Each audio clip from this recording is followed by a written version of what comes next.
Então, pessoal, vamos falar um pouquinho hoje sobre a histologia do sistema linfático. O sistema linfático ele é composto por órgãos primários e órgãos secundários.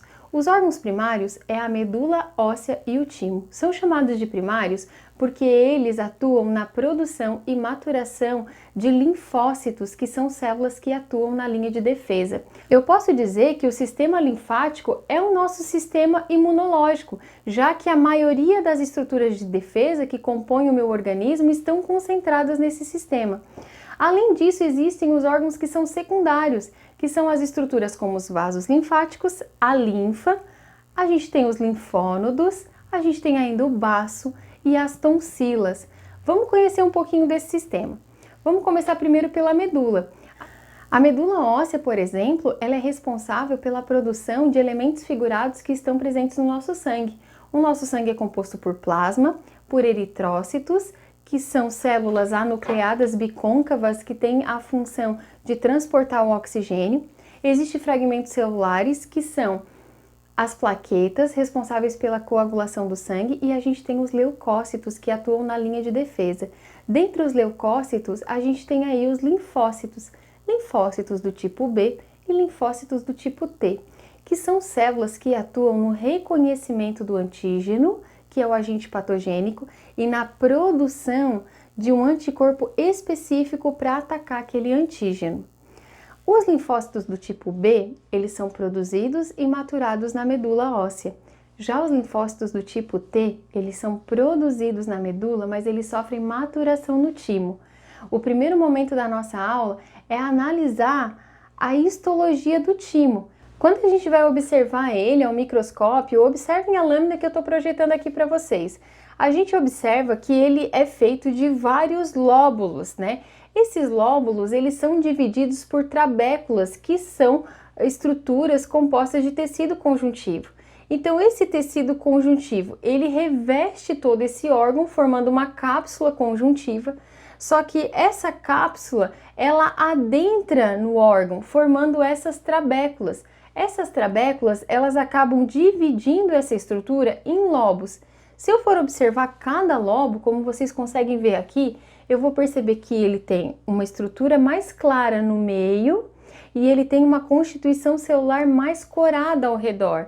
Então, eu vou separar ela em medula, que é a região central, e a região por fora da medula eu vou chamar de região cortical. Qual é a diferença entre a medula e o córtex, né?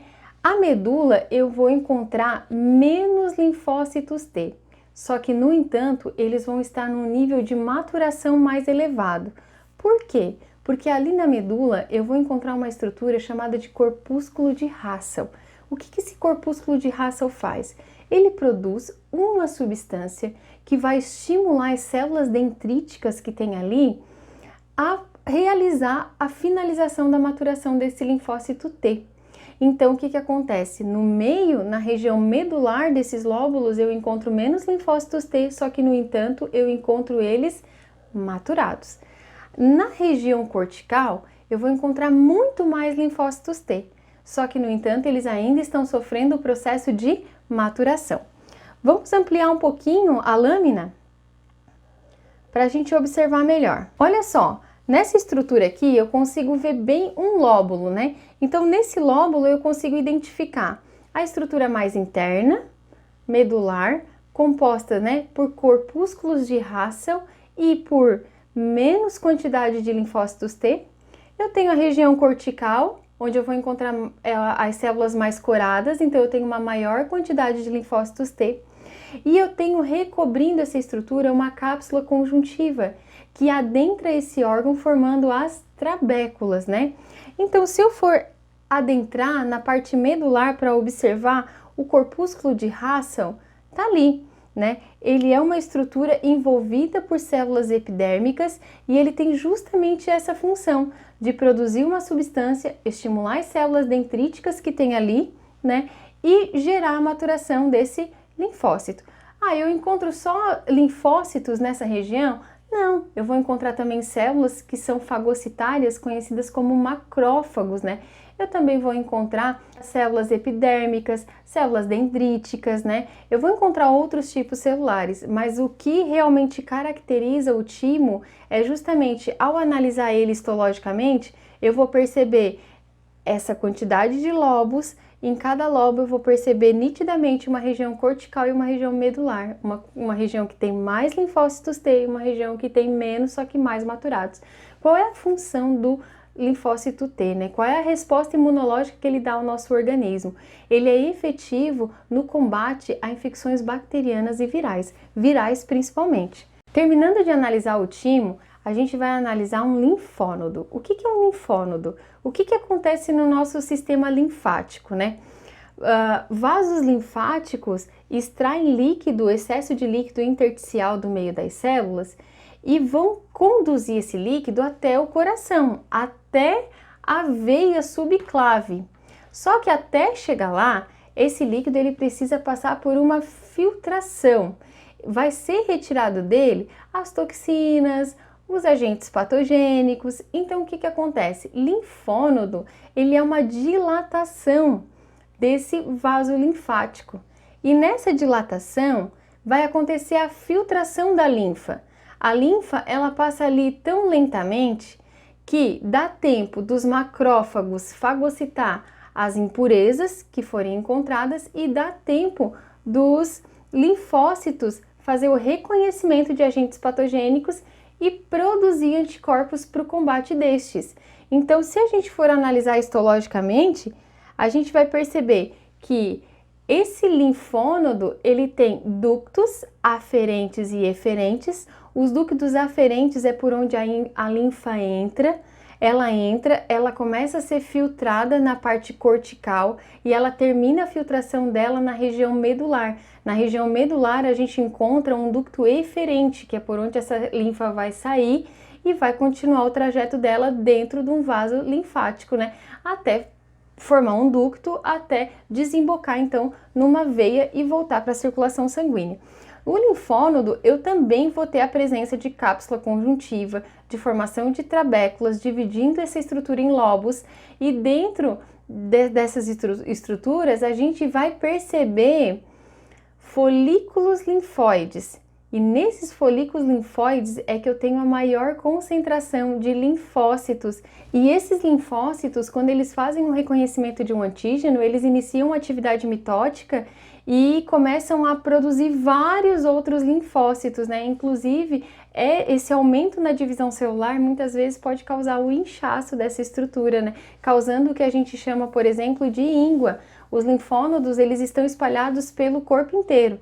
Vamos dar uma analisada na lâmina dele. Olha só, eu tenho projetado aqui para vocês uma lâmina que eu consigo ter uma visão geral.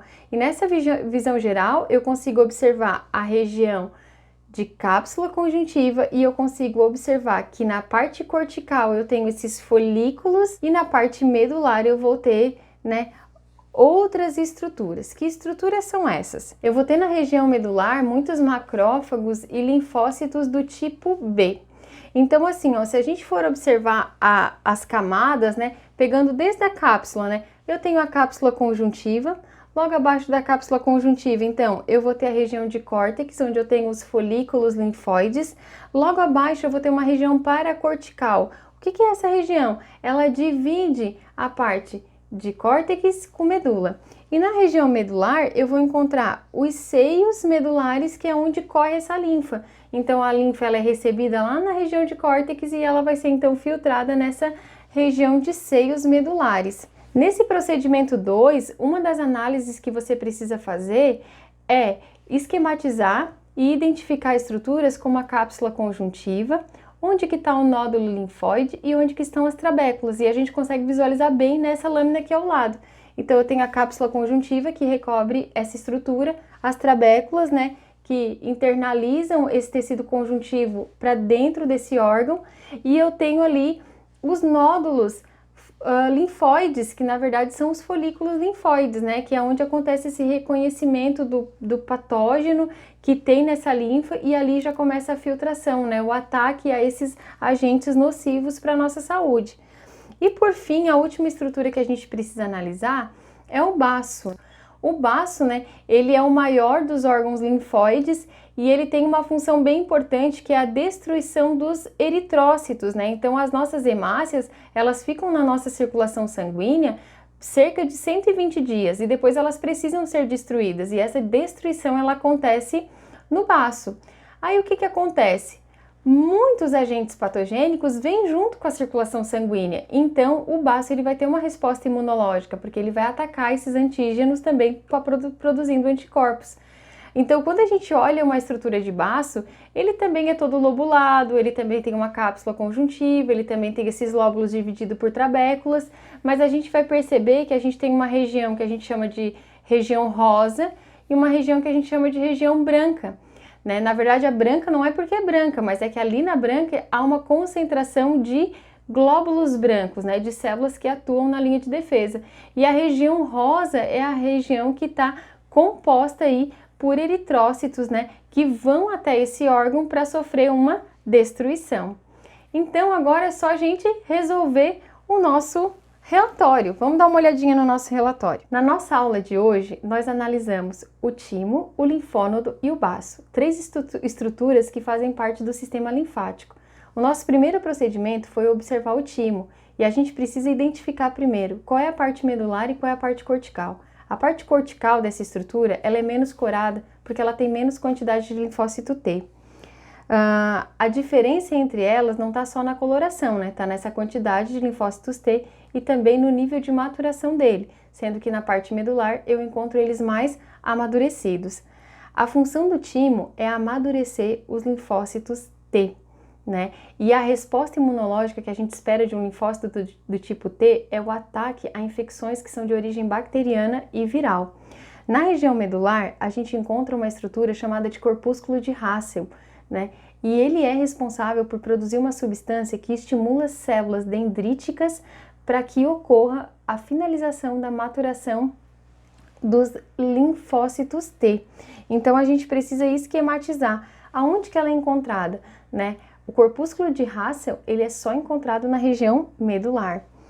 Na nossa segunda lâmina sobre linfônodos, a gente precisa fazer uma representação esquemática e identificar a cápsula, o nódulo linfático, a trabécula e a região medular, né? Então a gente tem o que? Quando a gente vê um linfônodo, a gente vê que na região cortical dele existe um monte de folículos linfóides, né? Que é esse nódulo linfóide, que vai ocorrer ali reconhecimento de antígeno e ataque a esses antígenos, né?